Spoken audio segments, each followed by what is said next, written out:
de ayudar, obviamente con su enorme conocimiento, a entender un poquito el estado de situación en el que estamos parados a, ¿cuánto? ¿9 días de las PASO? Sí. ¿8 días? Sí, sí. Bueno, muy reciente todo. Carlos, muy buen día. Lo saluda Martín Varela desde Corrientes. Gracias por la gentileza. Hola Martín, buen día, ¿cómo estás? Pero muy bien, muy bien. Gracias por esta gentileza de compartir una charla con nosotros. Bueno. No, gracias por llamar.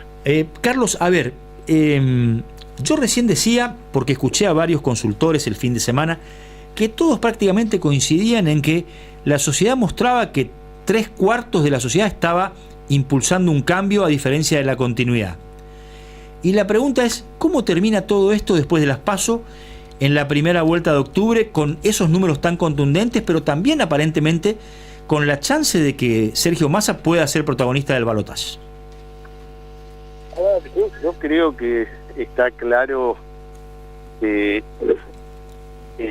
hoy la sociedad argentina, como casi en todos los países post pandemia, después de en elecciones presidenciales, el cambio siempre le ganó a la continuidad, excepto Paraguay, que hubo unas PASO en una interna entre ellos del partido, te diría, hegemónico. Exacto. Que es el Partido Colorado. Pero en todos lados los oficialismos han perdido. O sea, de ahí, hoy creo que en Argentina se manifestó claramente el 13 de agosto, donde el cambio está muy por arriba de la continuidad. Un gobierno en el cual, y un candidato, que a su vez es ministro de Economía, en situaciones, te diría, muy comprometidas para poder encarar este final del 22 de octubre en la elección general, que es la que verdaderamente tiene fortaleza. Seguro. A mí me parece que hoy el cambio está muy por arriba. Creo que dentro de ese cambio, hoy la figura que está muy consolidada, porque realmente logró penetrar en ambas coaliciones, porque acá el dato más significativo no es solamente que le pudo sustraer votos a Juntos por el Cambio. El hecho novedoso es que Javier Milei entró en el segundo y tercer cordón del Gran Buenos Aires, que son votos históricos.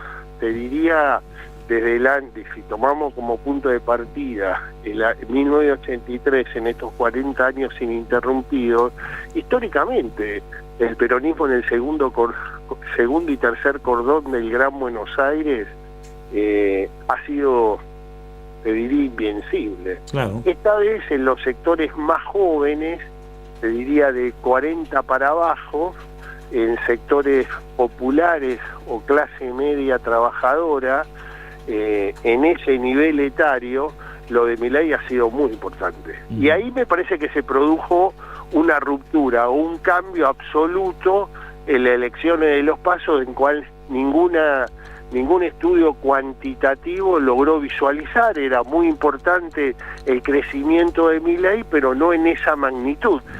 Y el dato más significativo aún es que fue más fuerte la presencia de Milei en todo el interior federal, sí, en todo el país, que en Capital Federal y Provincia de Buenos Aires, porque ahí salió tercero, y sí, en 16 provincias de nuestro país logró un triunfo muy importante. Sí, yo le pido disculpas a mi compañero de mesa que tenía una pregunta, pero quiero aportarle algo a lo que acaba de decir. Acá en Corrientes, por ejemplo, en Corrientes Capital, terminó ganando prácticamente en la mayoría de los barrios populares. Y la pregunta que le hago, Carlos, es si con ese voto popular también de los cordones del conurbano que usted acaba de mencionar, Milei tiene mucho por crecer en ese voto de la clase media que veía a Juntos por el Cambio como la opción de cambio más fuerte respecto de oponerse al kirchnerismo. O sea, con ese sustrato de los votos populares más el voto de la clase media, ¿usted cree que Milei entra en una dinámica muy alcista? Yo creo que está en una dinámica alcista. Sí.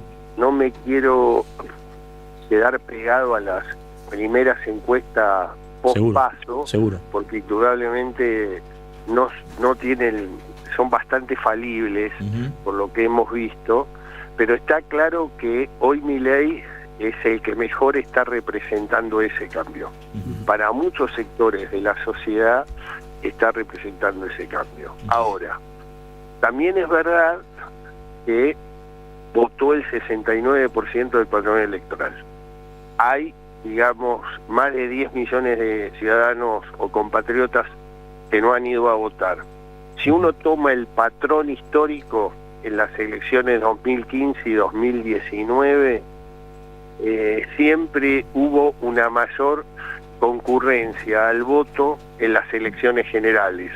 Es mucho, digamos, está mucho más cerca de los 75 para arriba que de los 75% para abajo. Eso también está, y en ese patrón histórico el gran beneficiario siempre fue Juntos por el Cambio. Pasó en el 2015, en el balotaje, y fundamentalmente pasó también en el año 2019, donde Mauricio Macri, en ese momento candidato a la reelección, creció casi 7 puntos entre las PASO y las generales del 19. Carlos, bueno, sí, buen día, lo saluda Diego Romero. En estos últimos días, en estas últimas jornadas posteriores a las PASO, se habló mucho de el apoyo de ciertas estructuras partidarias, fundamentalmente del conurbano, en cuidar, comillas, el voto de Milei para que, bueno, Juntos por el Cambio no crezca. ¿Cuánto hay de cierto en esto? ¿Cuánto hay de ese apoyo electoral genuino? ¿Cuánto hay del apoyo partidario, otra vez comillas, a Milei? ¿Y qué puede, y sí, mejor dicho, las estructuras partidarias hoy tienen esa fortaleza que lo tenían en otro momento para poder torcer una elección en favor, en este caso, del oficialismo? A ver, Diego, yo lo que creo es que eso es verdad, pero me parece que el fenómeno Milei superó ese cuidado partidario. Creo que me parece que es el gran diferencial que se fue dando en esta elección PASO. O sea, creo que la figura Milei lo sobrepasó a las estructuras, y muchos intendentes, fundamentalmente del Gran Buenos Aires, que es donde se vio con muchísima claridad eso, es lo que sucede. Hoy por hoy el problema central no es Milei, el problema central que se está viendo es si Sergio Massa hoy puede volver a ocupar el centro de la escena y movilizar a todo el peronismo. Hoy hay mucho justicialismo en el cual están hablando cuál fue la diferencia entre Sergio Massa y que no vaya de candidato Guado de Pedro.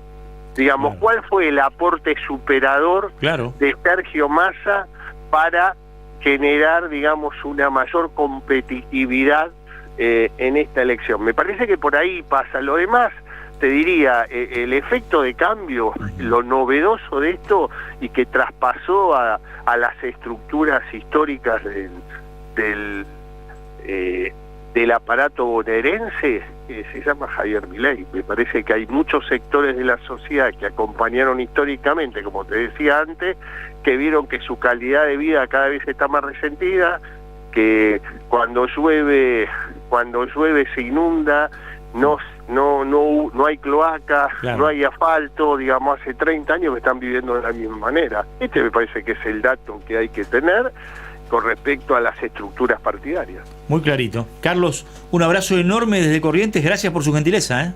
Gracias, que tengan buen día, chau chau. Carlos Germano, analista político, no se quiere atar a las primeras encuestas, pero dice, ese escenario de plataforma de crecimiento es muy fuerte, muy sólido, y ahora hay que ver en los sectores medios cómo Milei puede o no corporizarse como la opción de cambio más fuerte. Y el otro dato también es que el 96% de las personas que votaron a Milei ratifican que lo van a votar en las generales. No hay una... Y los otros dos candidatos no tienen la misma fidelidad del voto, ¿no? Pausa, Tere. Sí, señor. Lo saludamos a Pablo de la estación de servicio. Que Pablo de Trisole, un gran abrazo. Yo habitualmente voy mucho a Trisole, voy con Julián por ahí a tomar algún cafecito, a compartir. Un lugar espectacular. Me atienden de la mejor manera. Yo lo recomiendo, Así que...